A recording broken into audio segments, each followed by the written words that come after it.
శ్రీమద్ రామాయణం సుందరకాండం 7వ సర్గం. రావణ భవన పుష్పక విమానముల వర్ణనం.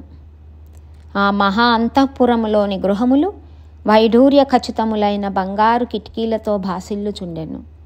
అవి పచ్చులతో కూడినవై విద్యుత్ కాంతులను విరజిమ్ముచు వర్షాకాలపు మేఘముల వలె విలసిల్లుచుండెను. ఇచ్చట గృహములు మేఘములతోనూ, బంగారు కిటికీలు మెరుపులతోనూ, వైఢూర్యములు పక్షులతోనూ పోల్చబడినవి.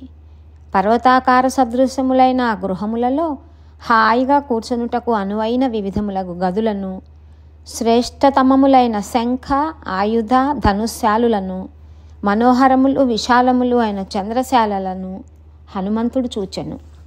ధనక కనక వస్తువాహనాది సకల సంపదలతో తొలతూగుచున్నట్టివి, సురాసురుల ప్రశంసలను అందుకొనుచున్నట్టివి, ఏ విధములైన లోటులు లేనట్టివి, రావణుడు తన పరాక్రమముచే సంపాదించుకొనినట్టివి అయిన గృహములను మారుతిగాంచెను.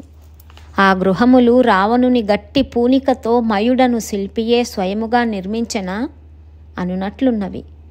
అవి భూతలమునందే సర్వగుణోత్కృష్టములైనవి. అట్టి ప్రాసాదములను కపివరుడు దర్శించెను. పిమ్మట వాయుసుతుడు పుష్పక విమానమును దర్శించెను. అది మేఘము వలె మహోన్నతమైనది, విశాలమైనది, ఆహ్లాదకరమైనది, బంగారము వలె కనులకు మిరుమిట్లు గొల్పుచున్నది. అది నిరుపమానమై ఉత్తమోత్తమమై రావణుని స్థాయికి తగినట్లు విరాజిల్లుచున్నది. అది దివి నుండి భువికి దిగి వచ్చిన స్వర్గమా అనునట్లుండెను. నానావిధ రత్న ప్రకీర్ణమై వెలుగులను వెదజల్లుచుండెను.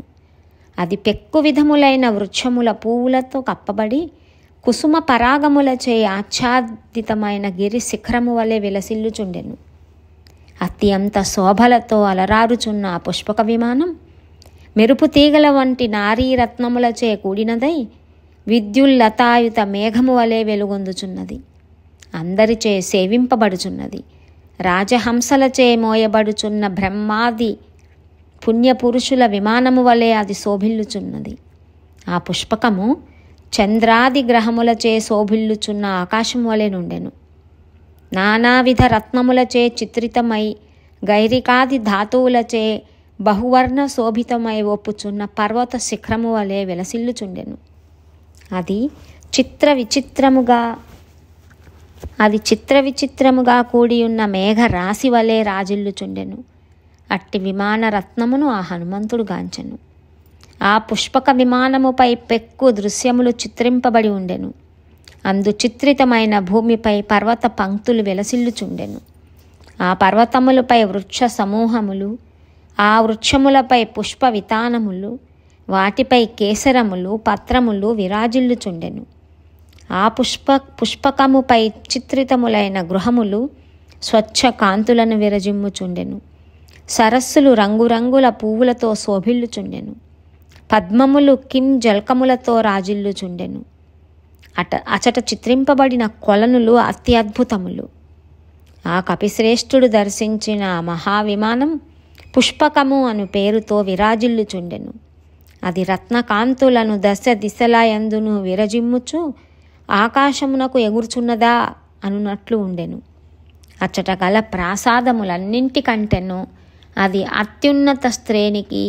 అత్యున్నత శ్రేణికి చెందినదై ఉండెను. అందు వైఢూర్యములతోనూ, వెండితోనూ, పగడములతోనూ చెక్కబడిన పక్షులను, వివిధ మనులచే చిత్రితములైన సర్పములను, చక్కని అవయవ సంపద కలిగిన ఉత్తమ జాతి గుర్రములను రూపొందింపబడి ఉండెను. ఆ విమానమునందు చూడముచ్చట గొల్పు చక్కని ముఖములు, మంచి రెక్కలు గల పక్షులు చెక్కబడినవి. ఆ రెక్కలు, ముఖములు విలాసవంతమైన భంగిమలలో వంచబడి వంకరలు తిరిగి ఉన్నవి. ఆ పక్షములపై పగడముల పువ్వులు, బంగారు పుష్పములు ముద్రింపబడినవి. ఆ పక్షులు సాక్షాత్తుగా మన్మథ సహాయకుల వలె మనోహరముగా చిత్రితములైనవి. ఆ భవనమున లక్ష్మీదేవి తన మనోహర హస్తములతో పద్మములను ధరించి పద్మ సరస్సున విరాజిల్లుచున్నట్లు చిత్రింపబడెను. ఆమెకి ఇరువైపులను మంచి తొండములు గల ఏనుగులు రూపొందింపబడినవి. అవి తమ తొండములతో తామర పువ్వులను, ఆకులను గ్రహించి ఆ దేవికి ఆత్మార్పణ బుద్ధితో అభిషేకము చేయుచున్నట్లుండెను. అట్టి తరి పద్మకేసరములు ఏనుగుల శరీరములపై రాలి ఉండెను. పర్వతము వలె ఉన్నతమై ఆహ్లాదకరముగా శోభిల్లుచున్న ఆ గృహమును, ఆ పుష్పకమును చూచి హనుమంతుడు ఆశ్చర్యచకితుడాయెను. వసంత ఋతువునందు పరిమళ భరితమై సుందరమై చక్కని గుహలు గల పర్వతముల వలెనున్న భవనమును అతడు మరొక మారు ప్రవేశించెను. అనంతరం ఆ కపివరుడు రావణునిచే పరిపాలింపబడుచు అందరి మన్ననలను అందుకొనుచున్న లంకాపురిలో ప్రవేశించి సంచరింపసాగెను. అయినను పరమపూజ్యురాలును శ్రీరాముని సద్గుణ ప్రభావముచే జయింపబడినదియు, అంతేకాక శ్రీరాముడు శివధనుస్సు యొక్క గుణమును అల్లెత్రాడును బలముగా లాగగా ధనుర్భంగమాయను. ఆ విధముగా జయింపబడినదియు అయిన ఆ జానకి కనపడకపోవుటచే అతడు విచారగ్రస్తుడాయను. ధర్మ మార్గానువర్తియు ప్రజ్ఞాశాలియు మహాధైర్యవంతుడును సూక్ష్మదృష్టి కలవాడును అయిన హనుమంతుడు నిశ్చయ బుద్ధితో అంతటను సంచరించుచు సీతాదేవికై వెతకెను. అయినను ఆ జానకిని గానక అతడు మిక్కిలి విచారగ్రస్తుడై పరిపరి విధముల ఆలోచింపసాగెను. ఇత్యార్షే శ్రీమద్ రామాయణే వాల్మీకియే ఆదికావ్యే సుందరకాండే సప్తమ సర్గః. వాల్మీకి మహర్షి విరచితమై ఆదికావ్యమైన శ్రీమద్ రామాయణమునందలి సుందరకాండమునందు 7వ సర్గము సమాప్తం.